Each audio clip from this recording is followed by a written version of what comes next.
তা ডুবিয়েছিল, অমনি কূপে জান মারা গেল। কাব্যের অনুশাসনে না সংসার চলে না। ইঁদারার প্রায়শ্চিত্ত বুদর পিন্ডি বুদর ঘরে। আপনারা শুনছেন স্টোরি ম্যানিয়া, গল্প শোনার নতুন ঠিকানা। বাংলা সাহিত্যের কিছু রোমহর্ষক গল্পের সমন্বয়ে নিবেদিত আমাদের এই বিশেষ প্রচেষ্টা স্টোরি ম্যানিয়া। আজ আপনাদের জন্য শিবরাম চক্রবর্তীর লেখা যখন যেমন তখন তেমন গল্পের খাতিরে লেখক কিছু ধর্মীয় দৃশ্যপট তুলে ধরেছেন। কোন রকম ধর্ম, ধর্মীয় সংস্কার অথবা ধর্মীয় আচার ব্যবহারকে আঘাত করা আমাদের উদ্দেশ্য নয়। থিম স্টোরি ম্যানিয়া সমস্ত রকমের মানুষকে সম্মান করে। শুরু হচ্ছে আজকের গল্প যখন যেমন তখন তেমন।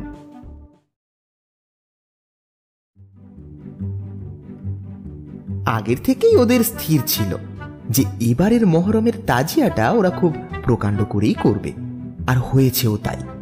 অন্যবারের চেয়ে এবারের তাজিয়াটা অন্তত 6 গুণ বড় হয়েছে, আর উঁচুও হয়েছে প্রায় দোতলা বাড়ির সমান। এইখানে বলে রাখা ভালো, তাজিয়া হলো শিয়া মুসলিম সম্প্রদায়ের মহরম যাত্রায় বাহিত হোসেন হাসানের কবরের প্রতীক। তাজিয়াটা দেখে ওদের আনন্দ আর ধরে না। হ্যাঁ, এখানে তাজিয়ার মতো তাজিয়া বটে। এই অঞ্চলে আর কারুর তাজিয়াকে ওদের ছাড়িয়ে উঠতে হবে না, সে সম্বন্ধে ওরা একদম নিঃসন্দেহ। কিন্তু মুশকিল হলো একটা, যে যে রাস্তা দিয়ে তাজিয়াটা যাবে তার দুপাশের কোনো কোনো গাছের শাখা পোশাখায় ওটা বাধা পাওয়ার একটা আশঙ্কা রইল। এটা ওদের ধারণাতেই আসেনি, আজ প্রথম চোখে পড়ল হঠাৎ। তাই আজ মোহরমের দিনে সকাল থেকেই গাছে গাছে লোক লেগে গেছে ডালপালা ছাঁটার কাজে। এই নিয়ে আলোচনা চলছিল তর্কচঞ্চু আর ন্যায়বাগিসের মধ্যে। এবার মুসলমানদের তাজিয়াটা বড় হলো কেন জানো হে তর্কচঞ্চু? এই আমার জন্যই, এই সবার জন্যই। বড় কি হে ন্যায়বাগিস? তুমি তোমার তোমার তোমার জন্য? আরে আমি কি ওদের কানে কানে বলতে গেছি নাকি যে আমার অভিশাপের জন্য এটা হলো? তুমি তুমি অভিশাপ দিয়ে ওদের তাজিয়া বাড়িয়ে দিলে, সাপে বড় হয়ে গেল যে। আহা, আমি কি তাজিয়াকে অভিশাপ দিতে গেছি? সেদিন তোমায় বললাম না, আরে বড় রাস্তা দিয়ে যেতে যেতে একটা ছোট ডাল এসে পড়লো আমার পিঠে। তোমায় বলিনি আমি সে কথা? হ্যাঁ, এখনো আমার পিঠে কি ব্যথা রয়েছে গো। ও বলেছিল বটে, কিন্তু তার সঙ্গে তাজিয়া বৃদ্ধির সম্পর্ক তো খুঁজে পাচ্ছি না ভায়া। হ্যাঁ, তৎক্ষণাৎ আমি পিঠে হাত বুলাতে বুলাতে বৃক্ষদের ব্রহ্ম সাপ দিলাম। বড্ড বার বেড়েছিস তোরা, বস্ত হয়ে যা। বুঝলে হে তর্কচঞ্চু, এখনো শব্দের কাজকলা দিয়ে হবিষ্যান্ন করি, বুঝলে? আমার ব্রহ্ম সাপকে ব্যর্থ হবার। তর্কচঞ্চু ঘাড় নাড়তে নাড়তে বলল, ঠিক বুঝতে পারলাম না ভায়া। বড় রাস্তার গাছগুলো তো আজ সকালেও সজীব দেখেছি, ভস্য হয়ে যায়নি তো? আরে এইবার হবে, সবুরে মেয়া বলে কি? আরে সাপের বীজ উঠতে সময় লাগে। আরে ব্রহ্ম সাপের বেলায় কি উন্নত হবে? কম দেখতে পাচ্ছ না, আজ প্রত্যুষ থেকেই বড় রাস্তা শাখা প্রশাখা সব কাটা পড়েছে তাজিয়া যাওয়ার জন্য। সেই সব ছিন্ন ভিন্ন শাখা প্রশাখা জমিদার বাড়ি চলে যাচ্ছে ইন্ধনের জন্য। একবার উড়ুনের ভিতর ঢুকলে ভস্মসাৎ হতে আর কতক্ষণ? তর্কচঞ্চু নিঃশ্বাস ফেলে বললেন, এতক্ষণে বুঝলাম ব্যাপারটা। তোমার ব্রহ্ম সাপের ফল যে এত দূর গড়াবে আগে ভাবতে পারিনি। ন্যায়বাগীশ আস্ফালন করতে লাগলেন। আরে ঠিক হয়েছে, চূড়ান্ত হয়েছে। আজকাল যারা বলে ব্রহ্মসাপ ফলে না, তারা এসে দেখে যাক। ও এখনো পিঠে কি ব্যথা রয়েছে গো।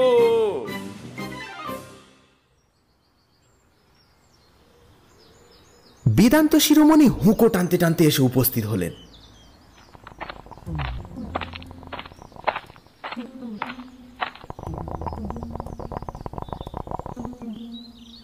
বুঝলে হে তর্ক চঞ্চু,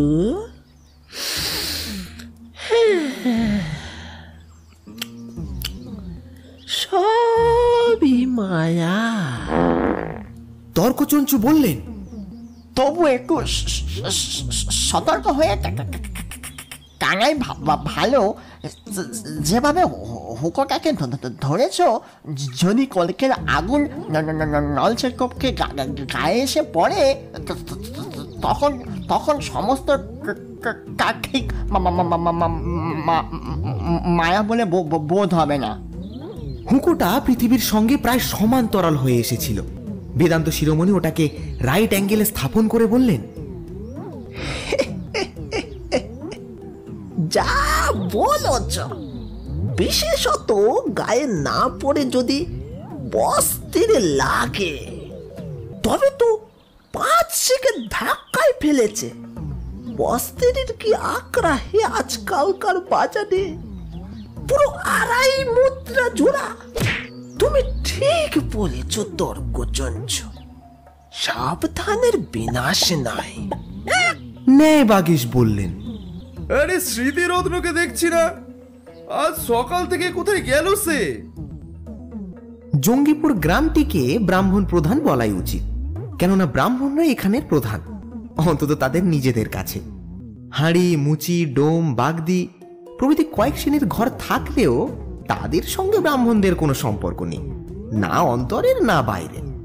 স্মৃতিরত্ন, তর্কচঞ্চু, ন্যায়বাগীশ, কাব্যতীর্থ আর বেদান্ত শিরোমণি, এই 5 ঘর। চারিধারের ম্লেচ্ছতা আর অস্পৃশ্যতার সমুদ্রে মোহনার 5টি বদ্বীপের মতো কোনো রকমে নিজেদের মাহাত্ম্য ও সুচিতাকে বাঁচিয়ে রেখেছেন। হ্যাঁ, ম্লেচ্ছতার সমুদ্রই বলতে হবে, কেননা এর আশপাশ থেকে শুরু করে বহু দূর পর্যন্ত কেবল মুসলমান আর মুসলমান। চারিধারেই মুসলমানের বস্তি। জঙ্গিপুর নামের মধ্যেই তার পরিচয় পাওয়া যায়। যখন পোলাও, কালিয়া আর মুরগি রান্নার সৌরভ এসে আক্রমণ করে, তখন স্মৃতিরত্ন ঘন ঘন নাকে নস্যি দিতে থাকেন। কাব্যতীর্থ ওর ফাঁকে একাত্তু ঘ্রাণেন অর্ধভোজনং করে নেন হয়তো। কেবল বেদান্ত শিরোমণি ঘন ঘন হুঁকোয় টান নেন আর বলেন, মায়া মায়া, সবই মায়া। বলতে বলতে স্মৃতিরত্ন এসে উপস্থিত। তর্কচঞ্চু বললেন, বহুদিন বাঁচবে তুমি হে, বহুকাল জীবিত থাকবে। এইমাত্র ন্যায়বাগীশ তোমার নাম উচ্চারণ করছিল। বেদান্ত শিরোমণি হুঁকোটা তর্কচঞ্চুর হাতে দিয়ে বললেন, বাজলে কি হবে, সমস্ত মায়া। ওর বাসাও যা, মরাও তাই। ন্যায়বাগীশ বললেন, মরাটাকে ঠিক তাই বলতে পারি না। মরলে শ্রাদ্ধের একটা ভোজ পাওয়া যাবে, সেটাকে কি ঠিক মায়া বলা যায়? না না না না না। এই, তুমি এই সাত সকালে কোথায় গেছিলে হে স্মৃতিরত্ন? আর বলো না, একটা জাতি চ্যুতির ব্যাপারে। সবাই আগ্রহে ঘন হয়ে এলো। বলো কি হে, কার জাতিচ্যুত হলো আবার? আরে নতুন কুয়াটা গো, বুঝতে পারছো না? বাজারের নতুন ইদারাটা গো। মুচিরা তাতে বালতি ডুবিয়েছিল। কাব্যতীর্থ দূরে দাঁড়িয়ে দাঁতন করছিলেন, এবার এগিয়ে এলেন। তা ডুবিয়েছিল, অমনি কূপে জান মারা গেল? এই দারুণ গ্রীষ্মের দ্বীপরে যা জল পিপাসা হয় তা কহতব্য নয়। আর ওই হতচ্ছাড়া মুচি বলে কিনা ক্ষুধা তৃষ্ণা নেই ওদের। কোথায় যায় বেচারারা বলো দেখি? তুমি থামো তো কাব্যতীর্থ। কাব্যের অনুশাসনে না সংসার চলে না, মনুসংহিতার বিধান মেনেই চলতে হয় আমাদের। তোমার কি কথায় বলে নিরঙ্কুশা কবয়। ন্যায় বাগীশ বললেন, তা তুমি কি বিধান দিলে হে স্মৃতিরত্ন? যা শাস্ত্রে রয়েছে তাছাড়া আবার কি, প্রায়শ্চিত্ত বিধান দিলাম। বেদান্ত শিরোমণি বিস্ময় বললেন, ইঁদারার প্রায়শ্চিত্ত? সে আবার কি হে? ইঁদুরের প্রায়শ্চিত্ত হলেও না হয় বুঝতাম, তবে একটা কথা কিছুই বোঝার আবশ্যক করে না অবশ্য, কারণ সমস্তটাই মায়া কি না। মাথা মরিয়ে ঘোল ঢালার নামই প্রায়শ্চিত্ত। কুয়োর বেলায় কি অন্যথা হবে? শান বাঁধানো মাথাটা চেঁচে ফেলা হলো, তারপর পঞ্চগব্য দিয়ে সমস্ত জায়গাটা ভালো করে মাজা হলো, তারপর কলসপূর্ণ ঘোল ঢেলে দেওয়া হলো কুয়োর মধ্যে। কাব্যতীর্থ দুঃখ প্রকাশ করলেন। আহা, পেটে গেলে কাজ দিত হে এই দারুণ গ্রীষ্মে গোলের শরবত অতি উপাদেয়। ন্যায় বাগীশ বললেন, সে কি? না না না না না না, পাপ করলো মুচিরা আর প্রায়শ্চিত্ত কিনা কুপের পুদর পিন্ডি পুদর ঘাড়ে। এটা কিভাবে ন্যায় সঙ্গত হলো বলো তো? তারও ব্যবস্থা করেছি। আমি কি সহজে ছাড়বার পাত্র? জমিদার বাড়ি হয়েই আসছি, ভিটে মাটি উচ্ছেদ করে মুচিদের গা থেকে তাড়িয়ে দেওয়ার ব্যবস্থা করে এলাম। একেবারে প্রায়শ্চিত্তের বাবা। কি বলো হে তর্কচঞ্চু? তর্কচঞ্চু মাথা নাড়তে লাগলেন। না না না না না না না না না না না না, ভালো কাজ করনি হে। হারিজনরা সব হরিজন হচ্ছে আজকাল, একটু সতর্ক থাকতেই হয়। যদি বাঘে পেয়ে গা থেকে চামড়া ছাড়িয়ে নেয়, অবশ্য আমরা গরু নই এবং এখনো মরিনি, মরা গরুই ওরা ছাড়ায়। কিন্তু ভ্রম হতে কতক্ষণ? রজ্জুতে সর্পভ্রম হয়, আর ব্রাহ্মণে গরু ভ্রম হবে, এ আর বেশি কথা কি? বেদান্ত শিরোমণি হুকোটা হাতে নিয়ে বললেন,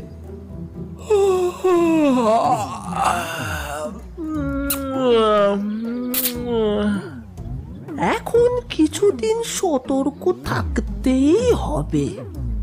যা ব্যবস্থা তুমি দিয়ে এসেছো স্মৃতিরত্ন, যদিও সমস্তটাই মায়া, তবুও প্রাণের মায়াটা হলো তাদের মধ্যে প্রধান। সাবধানের বিনাশ নেই। কি বলো হে তর্কচঞ্চু? তর্কচঞ্চু এমন সময় প্রস্তাব করলেন, চলো মহরমে তাজিয়াটা দেখে আসি গে। ন্যায়বাগীশের ব্রহ্মশাপের ফলে ওটার কতদূর শ্রীবৃদ্ধি হয়েছে চক্ষু কর্ণের বিবাদ ভঞ্জন করে আসা যাক। স্মৃতিরত্ন নাক কোঁচকাল। একেবারে ম্লেচ্ছদের ব্যাপার। আরে তাতে কি, দূরে দাঁড়িয়ে দেখবে। তাজ আর তাজিয়া উভয়ই এক বস্তু শুনেছি। তাজমহল থেকেই তাজিয়ার উৎপত্তি মনে হয়। তাজমহল চাক্ষুষ করার আশা তো নেই কোনোদিন। তাজিয়া দেখেই আশ মিটানো যাক। বেদান্ত শিরোমণি বললেন, সমস্তটাই মায়া জানি, তবু চলো, এটা যে একটা দ্রষ্টব্য ব্যাপার, তাতে সন্দেহ নাস্তি। আর না গেলে নিজেরা নিজেদের দেব শাস্তি। চলো, তার থেকে বরং দেখে আসি। যা শোনা গেছিল একেবারে সত্যি। এত বড় উঁচু তাজিয়া এ অঞ্চলে দেখা যায়নি, অন্তত স্মৃতিরত্ন তো তা এ জন্মে দেখেননি। কাব্যতীর্থ যেরকম হাঁ করেছেন, তাতে মনে হয় পরজন্মে যে এত বড় তাজিয়া তিনি দেখতে পারেন, তেমন প্রত্যাশাও তিনি রাখেন না। বেদান্ত শিরোমণির কাছে সমস্তই মায়া। তিনি হুঁকোর ধোঁয়ার ভেতর দিয়ে এই অপূর্ব সৃষ্টিটিকে পুঙ্খানুপুঙ্খ পর্যবেক্ষণ করতে লাগলেন। আর ন্যায়বাগীশের কথা বলাই বাহুল্য, তাঁরই ব্রহ্মসাপের জোরে যেন তাজিয়া মূর্তি পরিগ্রহ করেছে। সাফল্য গর্বে হাসি আর তার ধরে না, কেবল কাব্যতীর্থের মুখ দিয়েই বাক্য বেরোলো, হ্যাঁ, তাজমহলই বটে। মোহরমের শোভাযাত্রা বেরোবার জন্য তৈরি হচ্ছিল, কিন্তু মুশকিল বেঁধেছিল ওই তাজমহলকে নিয়েই। ওটাকে বইবে কে? যেমন উঁচু, ভারীও সেই অনুপাতে কিছু কম হয়নি। তাছাড়া সবাই লাঠি ঘোরাতে ঘোরাতে যেতে চায়, তাজিয়া বয়ে মরতে কেউ রাজি নয়। সমাগত ব্রাহ্মণ পণ্ডিতদের দেখিয়ে ওদের মধ্যে একজন প্রস্তাব করল, ওই হাঁদু মৌলবীদের ঘাড়ের ওপর চাপিয়ে দিলে হয় না? ওদেরই মধ্যে যে একটু বিশেষজ্ঞ সে বলল, আরে সুপ সুপ সুপ, ওরা সব পণ্ডিত। মৌলবি করলে ওনাদের গোসা হবে, তখন আর ওনারা কাঁধ দিতে রাজি হবেন না। বলছো, সব চুপচাপ থাকো। প্রস্তাব শুনে পণ্ডিতদের চক্ষু তো চড়ক গাছ। ন্যায়বাগীশের এখনো পিঠের বেদনা মরেনি, তার উপরে এই ভারী তাজিয়া বইতে হলে তো তার হয়েছে। কত দূর নিয়ে যেতে হবে কে জানে। স্মৃতিরত্নের মাথায় যেন বজ্রাঘাত হলো।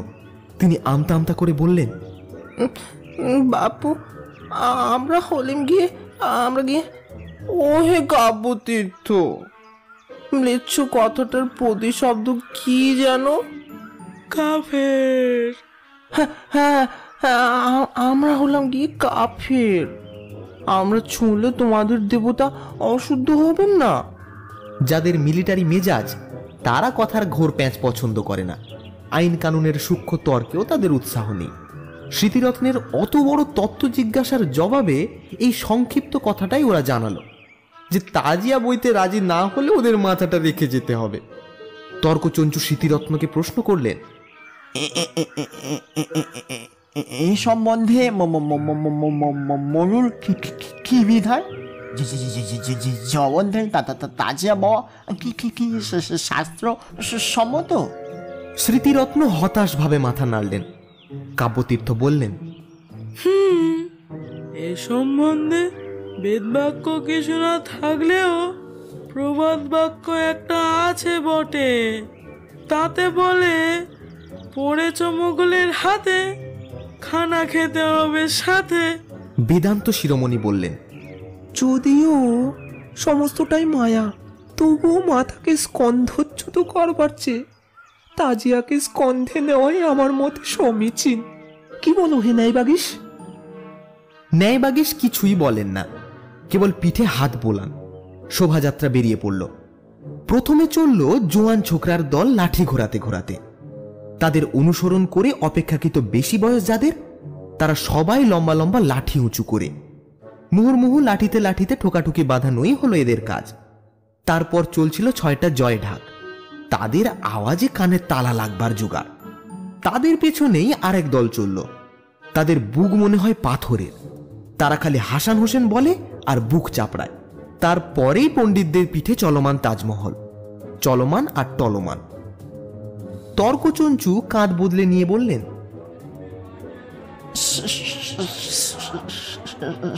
সাপটা দিয়ে ভালো করনি হে ন্যায়বাগীশ। এখন খেলা সামলাও। ন্যায়বাগীশের কণ্ঠস্বর অত্যন্ত করুণ শোনায়। আর ভাই, কে জানে ব্রহ্মসাপের জেদ এত দূর গড়াবে। কাব্যতীর্থ অনুসন্ধিৎসা প্রকাশ করেন। কি গো, বেটারা অমন করে বুক চাপড়াই কেন হে? বেদান্ত শিরোমণি ভারী গম্ভীর হয়ে যান।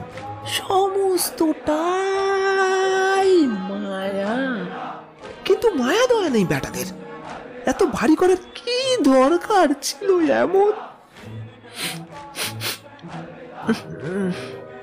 তাছাড়া যা পেঁয়াজের গন্ধ ছেড়েছে,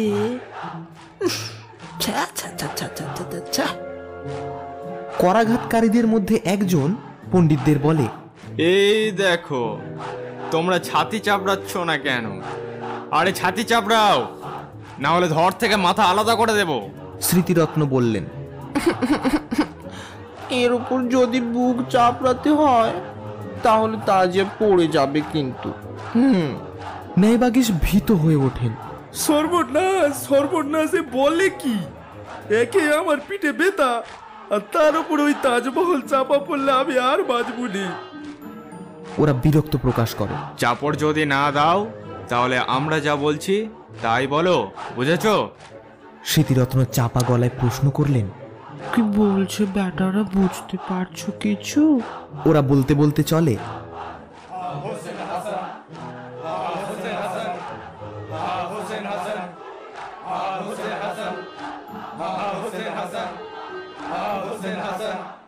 আর এদিকে পণ্ডিতরা অগত্যা যোগ দেন।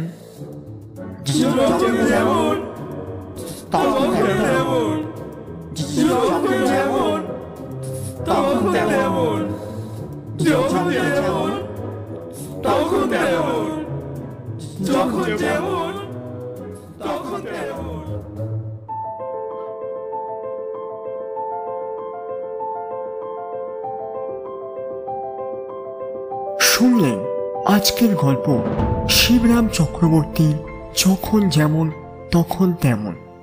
গল্পকথক এবং স্মৃতিরত্ন অভিজিৎ, ন্যায়বাগীশ অনিশ, বেদান্ত শিরোমণি তুহিন, কাব্যতীর্থ রকি, তর্কচঞ্চু এবং বিশেষজ্ঞ পথিক, লোক এবং করাঘাতকারী রানা। শেষ হলো আজকের গল্প।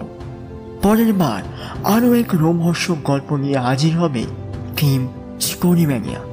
ততক্ষণ শুনতে থাকুন, শোনাতে থাকুন আমার প্রিয়, আপনার প্রিয় স্টোরি ম্যানিয়া। সঙ্গে সুস্থ থাকুন, ভালো থাকুন। নমস্কার।